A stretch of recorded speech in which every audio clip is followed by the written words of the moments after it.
हमारे चारों तरफ प्रकृति में तरह तरह की आकृतियां बिखरी पड़ी हैं। इनमें से बहुत सारी रेखा खंडों से मिलकर बनी हैं। यह कुछ रेखा खंडों से बनी एक बंद आकृति है। इसमें 6 रेखाखंड हैं। हम कह सकते हैं कि इसकी 6 भुजाएं हैं। इसे हम षटभुज कहते हैं। अब इसकी एक भुजा कम कर दें। अब इसकी कितनी भुजाएं हैं? 5। यह बन गया पंचभुज। और इसकी एक और भुजा कम कर दो, चतुर्भुज। और अब 3 भुजाएं, त्रिभुज। एक भुजा और कम कर दें। क्या इन 2 भुजाओं से कोई बंद आकृति बन सकती है? नहीं। कोई बंद आकृति या बहुभुज बनाने के लिए कम से कम 3 भुजाएं चाहिए। बहुभुज परिवार का सबसे छोटा सदस्य है त्रिभुज या त्रिकोण। इन त्रिभुजों को हम भुजाओं के अनुसार 3 प्रकार के कह सकते हैं। जिन त्रिभुजों की तीनों भुजाएं अलग अलग नाप की होती हैं, उन्हें विषम बाहु त्रिभुज कहते हैं। जिस त्रिभुज की 2 भुजाएं बराबर हों, वह कहलाता है समद्विबाहु त्रिभुज। जिस त्रिभुज की तीनों भुजाएं बराबर हों, वह कहलाता है समबाहु त्रिभुज। आपने देखा, भुजाओं के अनुसार त्रिभुज 3 प्रकार के हो सकते हैं। इसी प्रकार कोणों के अनुसार भी त्रिभुज 3 प्रकार के हो सकते हैं। समकोण त्रिभुज, जिसका एक कोण समकोण हो। अधिक कोण त्रिभुज, जिसका एक कोण अधिक कोण हो। न्यून कोण त्रिभुज, जिसके तीनों कोण न्यून कोण हो। त्रिभुज कैसा भी हो, इसके कोणों में एक विशेष संबंध होता है। आइए देखते हैं। इस त्रिभुज के तीनों कोणों पर निशान लगा दिया गया है। अब इसे मोड़कर नीचे की भुजा पर लाते हैं। अन्य दोनों कोणों को भी इसके साथ मिला देते हैं। यह तो सरल कोण या 180 अंश हो गया। मोड़ने की बजाय इन तीनों कोणों को काटकर एक दूसरे के साथ रखते हैं।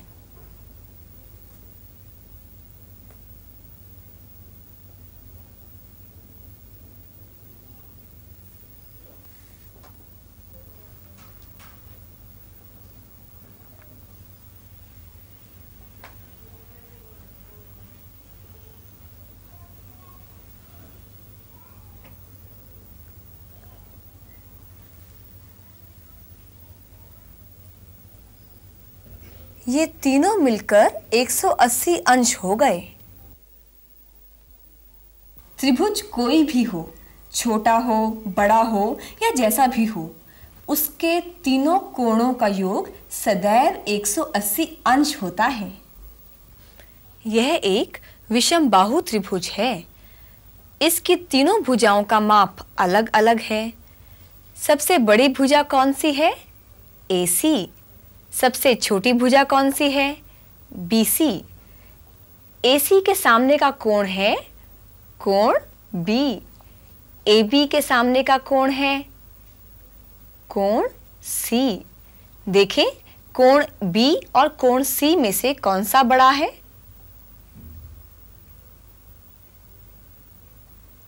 देखिए, कोण B कोण C से बड़ा है। ऐसे ही कोण A को मोड़कर कोण C पर रखते हैं। कोण A कोण C को पूरा ढक नहीं सका, अतः कोण C कोण A से बड़ा है। किसी भी त्रिभुज में बड़ी भुजा के सामने का कोण बड़ा होता है। समद्विबाहु त्रिभुज में 2 भुजाएं और 2 कोण समान होते हैं। इन्हें मोड़कर देखें। इन दोनों कोणों ने एक दूसरे को पूरा ढक लिया। समद्विबाहु त्रिभुज में इस तीसरी भुजा को कहते हैं समद्विबाहु त्रिभुज का आधार, और इन दो समान कोणों को कहते हैं आधार कोण। समबाहु त्रिभुज की तो तीनों भुजाएं समान होती हैं,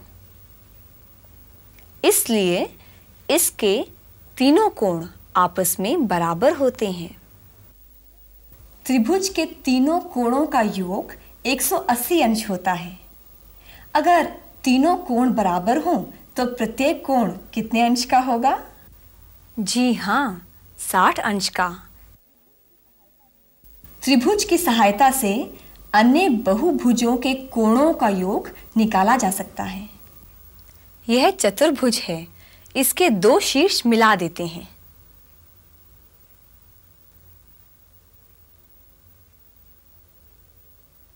अब यह चतुर्भुज दो त्रिभुजों में बंट गया।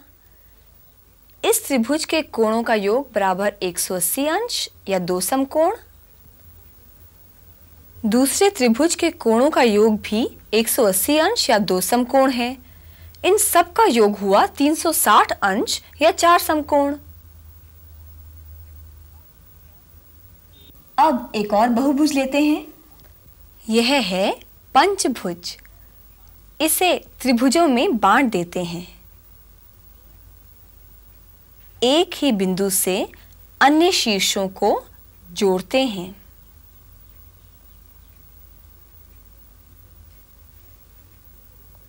ये तीन त्रिभुजों में बंट गया। त्रिभुज के तीनों कोणों का योग दो समकोण होता है, इसीलिए तीन त्रिभुजों के सभी कोणों का योग हुआ 3 दूना 6 समकोण। यह 6 भुजाओं वाला बहुभुज है षटभुज। इसे कितने त्रिभुजों में बांटा जा सकता है?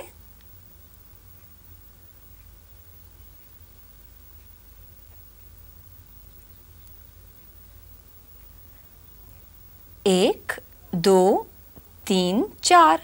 इसके सभी कोणों का योग होगा 4 दूना 8 समकोण। आइए बहुभुजों के कोणों के योग को एक बार फिर देख लें। तीन भुजाओं से बना एक त्रिभुज, कोणों का योग 2 समकोण।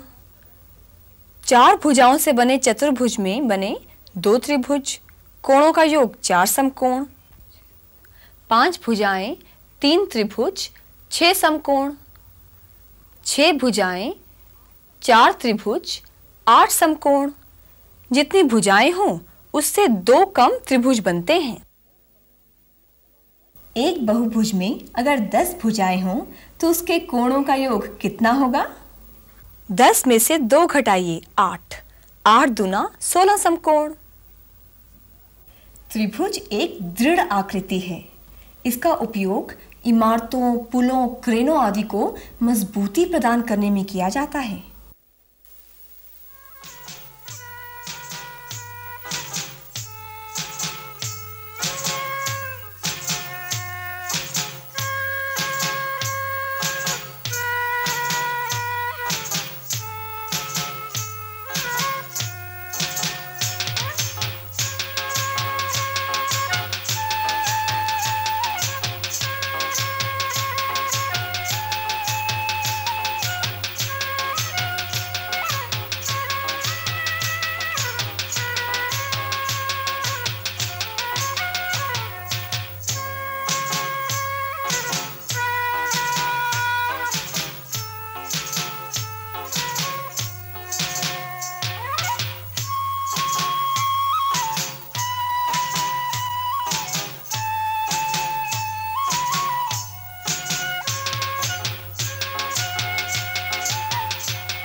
प्रकाशित करने, राहों को आलोकित करने।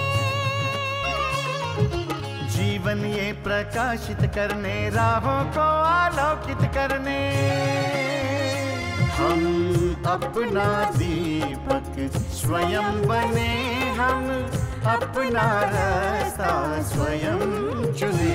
हम अपना दीपक स्वयं बने, हम अपना रास्ता स्वयं चुने। जीवन ये प्रकाशित करने, राहों को आलोकित करने।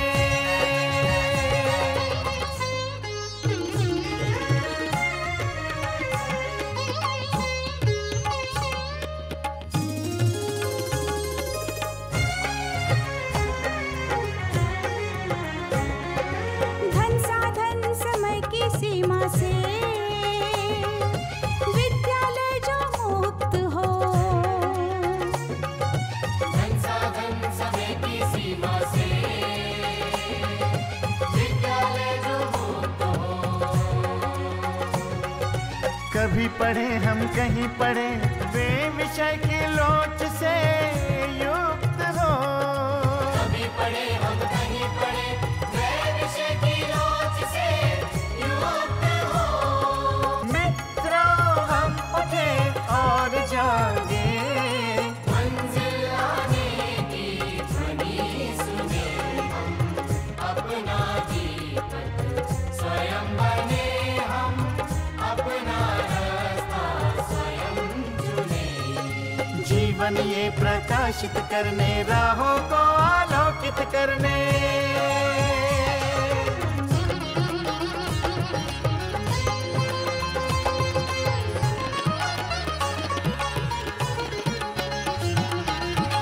राष्ट्रीय मुक्त विद्यालय का है द्वार खुला सबकी खातिर।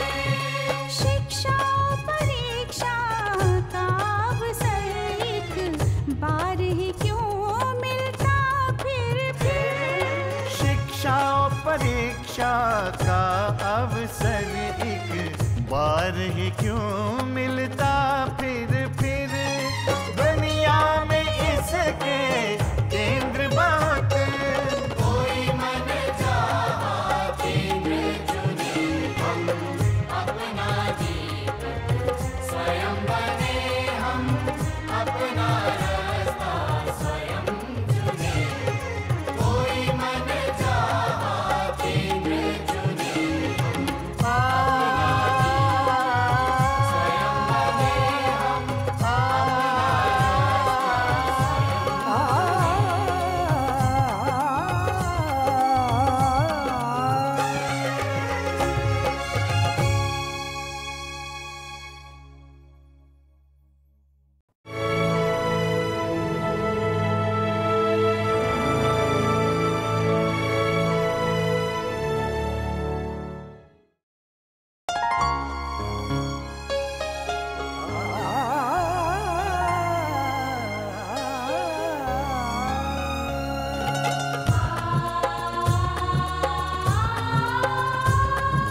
जीवन ये प्रकाशित करने, राहों को आलोकित करने।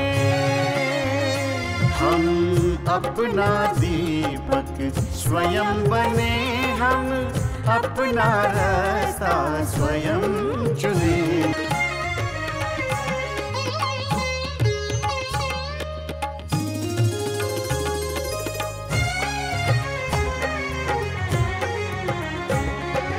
धन साधन समय की सीमा से विद्यालय जो मुक्त हो। धन साधन समय की सीमा से विद्यालय जो मुक्त हो। कभी पढ़े हम कहीं पढ़े, वे विषय की लोच से युक्त हो। मित्रों हम उठे और जागे, मंजिल आने की ध्वनि सुने।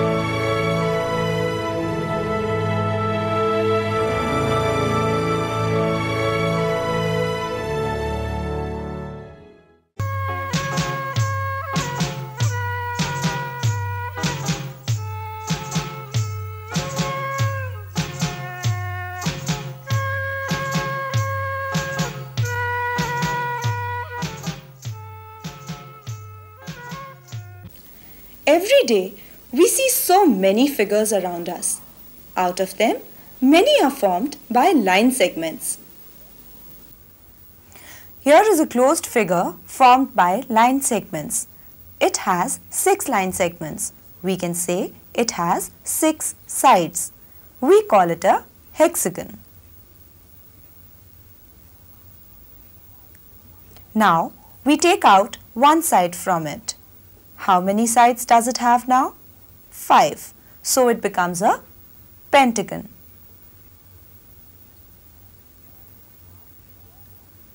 And now 4 sides. So it is a quadrilateral.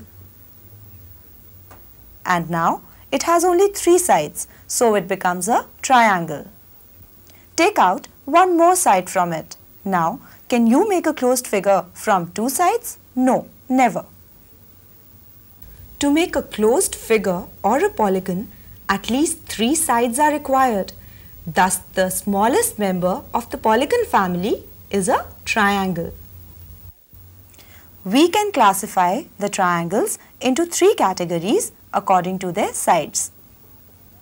A triangle having all the 3 sides of different lengths is called a scalene triangle. A triangle having 2 equal sides is known as an isosceles triangle. A triangle in which all 3 sides are of the same length is called an equilateral triangle. In this way, according to the lengths of the sides, the triangles can be divided into 3 types. The triangles can also be classified according to their angles. A right angle triangle is one in which one of the angles is of 90 degrees. An obtuse angle triangle is one in which one of the angles is an obtuse angle. An acute angle triangle is one in which all the 3 angles are acute angles. A triangle may be of any type, but its angles have a particular relationship. Look at this triangle. Its angles have been marked. Now let us fold and bring this angle on the lower side. Fold the other 2 angles to come together. The angle formed is 180 degrees. Instead of folding, let us cut 3 angles and put them together.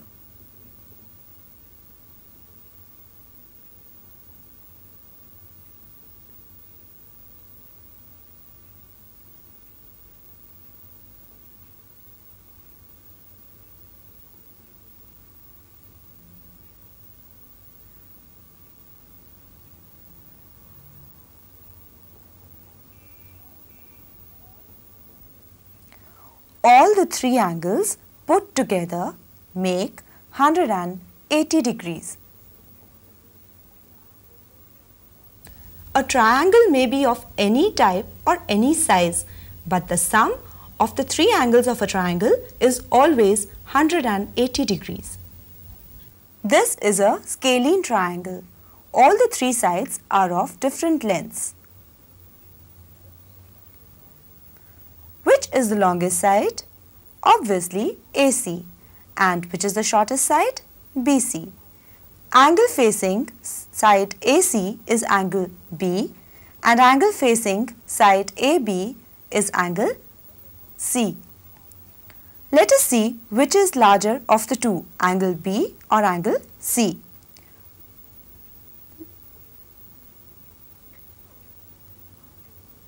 Look, angle B is larger than angle C. Now bring angle A on angle C. Angle A cannot cover the whole of angle C. Therefore, angle C is larger than angle A. Thus, the angle facing the longer side is larger. In any triangle, the angle facing the longer side is always larger and vice versa. In an isosceles triangle, 2 sides and 2 angles are equal. Now let us fold them and see. These 2 angles have covered each other completely. thus they are equal. This third side in an isosceles triangle is called base of the isosceles triangle, and these two angles are known as base angles. In an equilateral triangle, all the three sides are equal. So, all the three angles of an equilateral triangle are equal. The sum of three angles of a triangle is 180 degrees. If all three angles of a triangle are equal, then what is the measure of each one of them? Yes, it is 60 degrees. Thus, all three angles of an equilateral triangle are 60 degrees each. You can find the sum of the angles of other polygons with the help of triangles. This is a quadrilateral. Join these vertices.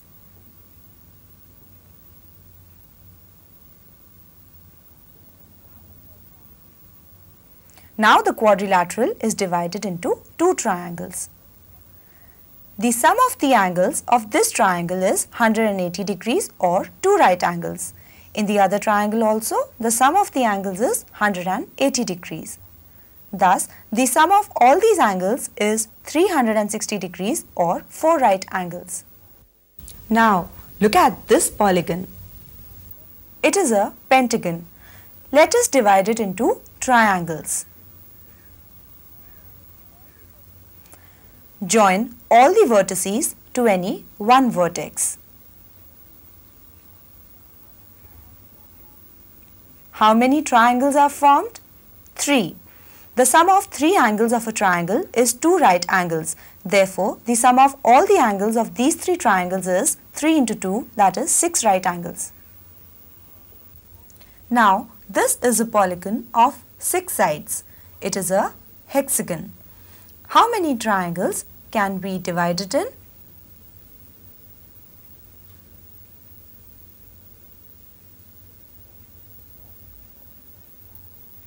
4. Thus, the sum of all its angles is 4 into 2, that is 8 right angles. Let's look at the sum of the angles of different polygons once more. 3 sides make one triangle and the sum of its angles is 2 right angles. 4 sides make a quadrilateral, that is 2 triangle, and the sum of its angles is 4 right angles. 5 sides, 3 triangles, 6 right angles. 6 sides, 4 triangles, 8 right angles. The number of triangles into which a polygon can be divided is 2 less than the number of its sides. Now there is a question for you.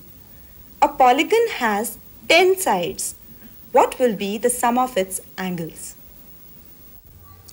Just subtract 2 from 10 and you get 8. 8 into 2 is 16 right angles. A triangle is a rigid figure. This property of the triangle is utilized in constructing buildings, bridges, cranes, etc.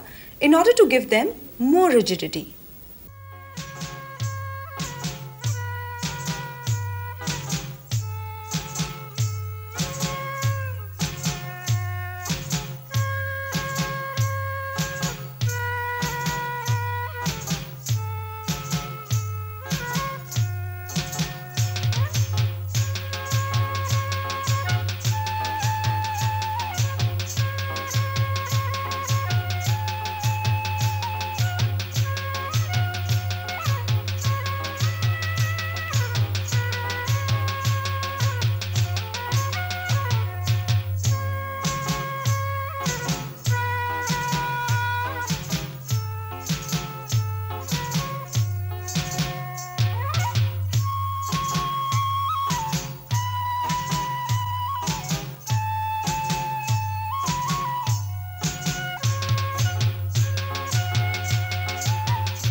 घर बैठे पाएं राष्ट्रीय मुक्त विद्यालय शिक्षा संस्थान यानी NIOS में एडमिशन, वो भी एकदम आसान तरीके से, जिससे शिक्षार्थियों को होगी समय और धन दोनों की बचत।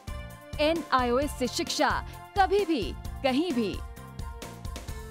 शिक्षार्थियों, क्या आप जानते हैं NIOS में एडमिशन लेने का सरल और सुगम तरीका, जिससे शिक्षार्थियों को ऑनलाइन प्रवेश लेने में सहूलियत मिलती है। NIOS में प्रवेश की प्रक्रिया पूर्णतया ऑनलाइन है। शिक्षार्थी घर बैठे इंटरनेट द्वारा प्रवेश के लिए सबसे पहले NIOS की वेबसाइट www.nios.ac.in पर लॉगिन करें। अपना ईमेल आईडी और पासवर्ड डालकर अपना पंजीकरण करें। पंजीकरण के बाद लॉगिन करने पर ऑनलाइन प्रवेश हेतु आवेदन पत्र खुलेगा। आवेदन पत्र को निर्देशानुसार भरें और प्रिंट आउट लें। इस प्रिंट आउट पर अपनी फोटो संलग्न करें। ऑनलाइन प्रवेश के लिए शुल्क हेतु भुगतान के तरीके हैं: क्रेडिट कार्ड के द्वारा, डेबिट कार्ड के द्वारा, राष्ट्रीयकृत बैंक के ड्राफ्ट के माध्यम से, जो कि सचिव NIOS नई दिल्ली या नोएडा के पक्ष में देय हो।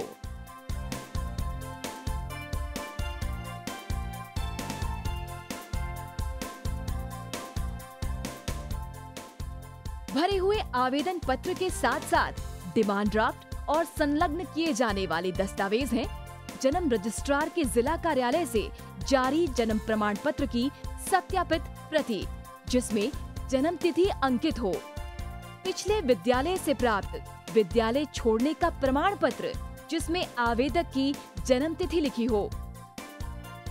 प्रवेश फॉर्म का प्रिंट आउट NIOS के संबद्ध क्षेत्रीय केंद्रों पर 10 दिनों में पहुंच जाना चाहिए, अन्यथा उचित दस्तावेज न लगे होने पर आवेदन फॉर्म रद्द किया जा सकता है। प्रवेश प्रक्रिया की पुष्टि होने के बाद शिक्षार्थियों को परिचय पत्र व अध्ययन सामग्री डाक द्वारा तुरंत पहुंचाई जाती है। ऑनलाइन प्रवेश एक बहुत ही सुगम और सुविधाजनक प्रवेश प्रणाली है। Online on time for safe and secure admission.